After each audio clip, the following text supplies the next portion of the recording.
ठिकाणी कलेक्टर कसा होईल, आपला मुलगा एसपी कसा होईल आणि लाल दिव्याची गाडी घेऊन आपल्या अंगणात या ठिकाणी कसा उभा टाकेल याची आपण सगळ्यांनी आता काळजी घेण्याची गरज आहे.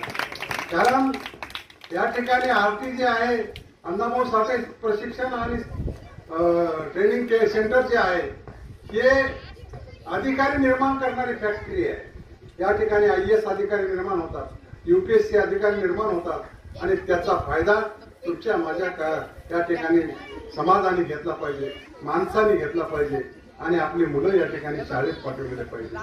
अण्णाभाऊ साठे हे एक आपलं दैवत आहे. डॉक्टर बाबासाहेब आंबेडकर आपलं दैवत आहे. महात्मा फुले हे आपलं दैवत आहे. या सर्व माणसांच्या उपदेशाने, या माणसांच्या विचाराने आपल्याला आपलं पाऊल पुढे टाकायचं आहे. आपण आपल्या गल्लीमध्ये या ठिकाणी सगळ्यांनी एक मनानं राहिलं पाहिजे. अण्णाभाऊ साठे म्हणतात की दगड एकत्र केले तर सुंदर अशी भिंत तयार होते. आपण तर माणसाची औलाद आहोत, म्हणून आपल्यातले मतभेद बाजूला सारून आपण सगळ्यांनी एकमताने एका जीवानं राहिलं पाहिजे. आणि म्हणून या ठिकाणी आपण व्यसनाधीन न राहता एक महत्वाचा पॉइंट आहे की व्यसन हे आपल्यापासून दूर गेलं पाहिजे.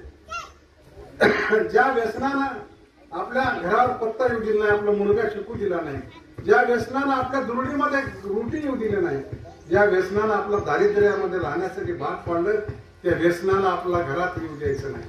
आणि म्हणून जर या जयंतीच्या दिवशी आपण संकल्प करूया की आपण या व्यसनापासून दूर राहूया, आपण या व्यसनापासून दूर राहूया.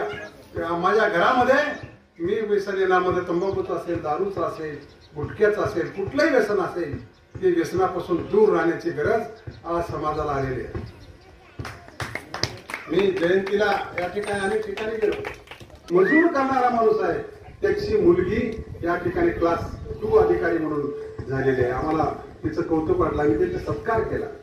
आणि म्हणून या ठिकाणी असं म्हणायचं काही कारण नाही की माझा मुलगा शिकत नाही, आमची गरिबी आहे म्हणून आम्ही शिकू शकत नाही. ही गोष्ट अत्यंत चुकीची आहे. सरकारने तुम्हाला एवढ्या फॅसिलिटीज दिलेल्या आहेत. सरकारने या ठिकाणी भरपूर असं आपल्याला सोयी उपलब्ध करून दिलेल्या आहेत. त्याचा फायदा आपण या ठिकाणी घ्यावा. आणि अण्णाभाऊ साठेने सांगितल्याप्रमाणे आताच मी म्हटल्याप्रमाणे जग बदल घालून घ्यावं सांगून गेले मी मला. जे जग बदलायचं आहे त्याचा अण्णाभाऊने आपल्याला सांगून गेलं आहे. त्याप्रमाणे आपलाही संसार, आपल्याही मुलं बाळातले बदलण्याचा आपण प्रयत्न करू.